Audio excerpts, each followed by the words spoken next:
We begin our story not in the glamorous ballrooms of Paris, but in the quiet, somewhat somber atmosphere of an estate sale. A narrator is walking through the auction of the belongings of a woman named Marguerite Gautier, a famous and scandalous courtesan who has just passed away.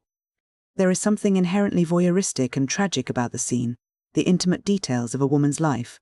Her dresses, her furniture, her jewelry are being sold off to the highest bidder, stripped of their meaning. As the narrator looks through her things, he finds a copy of the novel Manon Lescaut. Inside, there is a cryptic, heartbroken inscription from a man named Armand Duval. This small, personal detail serves as our doorway into the past, pulling us away from the cold reality of the auction and into the whirlwind romance that defined Marguerite's life. To understand Marguerite, we have to understand her world. She is known to Parisian society as the Lady of the Camellias. This isn't just a nickname, it's a ritual, a public signal in a world governed by strict unspoken codes. She wears red camellias to signal she is unavailable and white camellias to signal she is free. In the rigid social hierarchy of mid-19th century France, this is how she manages her image and her clients. She lives in the demi-monde, a high society shadow world where beauty and wealth are traded like currency and where women like Marguerite exist in a precarious space, celebrated in the salons but shunned by respectable society. She is under the patronage of an elderly duke, a man who provides her with the lavish lifestyle she leads, but their relationship is fundamentally transactional. She is a woman who has mastered the art of being desired by everyone while being truly known by no one, playing a role that allows her to survive in a city that consumes women of her station. Then she meets Armand Duval. He's a young man from the bourgeoisie, someone with modest means and a certain earnestness that stands in sharp contrast to the cynical, wealthy men who usually surround her. When they first meet at the Opera Comique, there is an immediate, electric tension between them, a mix of playful mockery and an intense, almost frightening attraction. Armand falls into an obsessive, consuming love for her. For Armand, Marguerite isn't just a socialite, she is an ideal. At first, Marguerite treats him with a certain lightness, perhaps even a bit of condescension, as she is used to the games of the demi-monde. But Armand's devotion is different. It is sincere and unwavering, and it begins to break through her professional mask, awakening a longing for genuine connection that she had long since suppressed. As their affair intensifies, the reality of Marguerite's life begins to collide with the idealism of their romance. She is suffering from consumption, what we know today as tuberculosis. In the 19th century, this was a slow, wasting disease that often carried a romanticized, tragic aura. But the reality was grim. It adds a layer of desperate urgency to their time together. Every laugh and every embrace is shadowed by the knowledge that her time is limited. Despite the social risks and the mounting debts that come with maintaining her expensive lifestyle, the two attempt to build a real life together. They move away from the frantic, judging energy of Paris to the countryside at Bougival. For a brief window of time, they experience a domestic bliss that feels possible, a world where they are just a man and a woman in love, far from the expectations of the city. But the world they left behind doesn't let them go so easily. The pressures of Marguerite's past life begin to mount in two specific ways: her massive debts and the social reputation of Armand's family. This is where the story shifts from a romantic escape into a profound tragedy of sacrifice.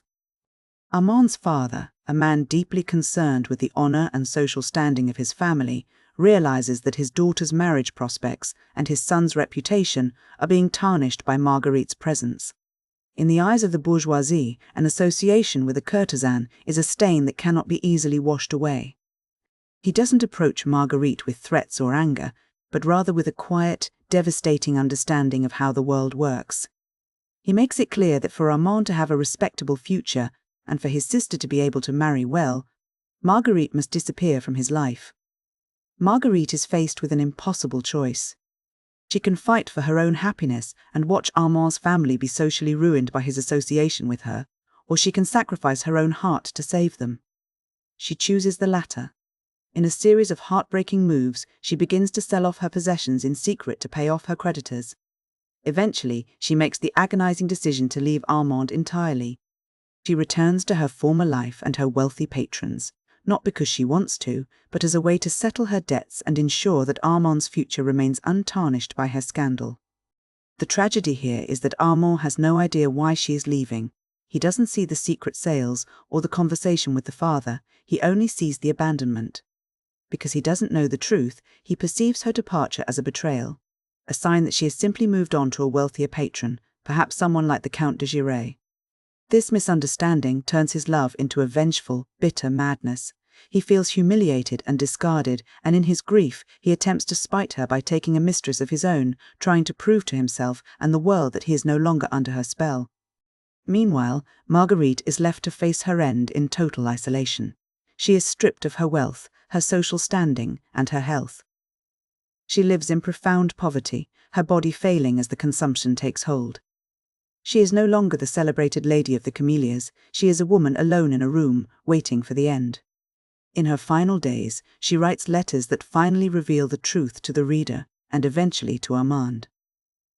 She reveals that every choice she made, every distance she created, was an act of selfless love intended to protect him and his family.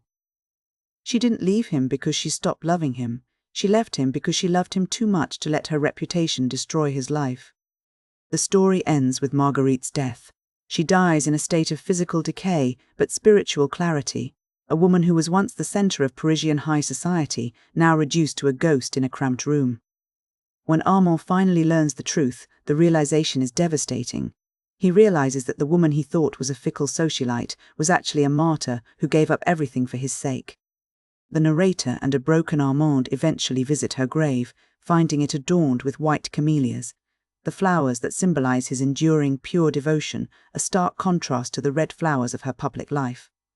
When we look at this story, it's easy to get lost in the melodrama, but there is a lot to unpack beneath the surface. One of the most striking elements is the duality of Marguerite's identity. There is the public Marguerite, the glamorous, hedonistic lady of the Camellias who moves through ballrooms with effortless grace, and then there is the private Marguerite, the vulnerable woman who is terrified of being alone and who is physically wasting away. The novel explores that tension between the mask we wear for society and the soul that exists when the lights go out. There is also a powerful contrast between transaction and sacrifice. In the Parisian world, Dumas describes almost every relationship is a transaction. The Duke supports Marguerite in exchange for her company. The socialites exchange gossip and status to climb the social ladder. Even Armand's initial love is, in a way, a transaction of youth and earnestness for beauty and fascination. But Marguerite's final act breaks that cycle. Her sacrifice is entirely non-transactional. She gains nothing from her decision. In fact, she loses everything: her love, her home, and her last shred of comfort. By doing so, she moves from being a woman defined by what she can provide for men to a woman defined by what she can give of herself. This brings us to the theme of social class and honor. The rigid codes of 19th century French society act as a cage for these characters. The honor of Armand's family is the very thing that forces Marguerite into a life of loneliness and poverty. The book asks us to consider whether a society that demands such high prices for reputation is actually a moral society at all. It highlights the hypocrisy of a world where the wealthy men who patronize courtesans are the same men who demand virtue and honor from their daughters and sisters. We should also notice the literary mirroring happening here. By including the mention of Manon Lescaut at the beginning, Dumas is setting up a comparison.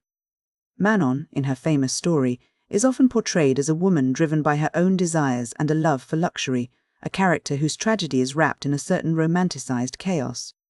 Marguerite, however, is portrayed through a lens of dignity and suffering. Her death isn't just a tragic end, it's a transformation. She moves from being a social outcast, a woman the world viewed as a sinner, to a figure of secular sainthood. There is a certain religious undertone to this transformation. Her suffering is presented as a way of achieving redemption. In a world that judged her by her profession, she finds her true worth through the purity of her sacrifice. Some scholars even suggest that her consumption serves as a physical manifestation of the sins of her lifestyle, acting as a purging mechanism that cleanses her soul before she passes. It's a heavy, almost spiritual arc that elevates the story from a simple tale of a forbidden affair to a study of the human capacity for self-denial. Ultimately, Camille is a story about the cost of love in a world that values appearances over truth. It's a story that asks us to look past the labels society places on people. the courtesan, the socialite, the sinner, to find the human heart underneath. Marguerite Gautier dies in poverty and obscurity, but in the eyes of the reader, she is the only character who truly achieves a sense of nobility. She loses the world, but she finds herself.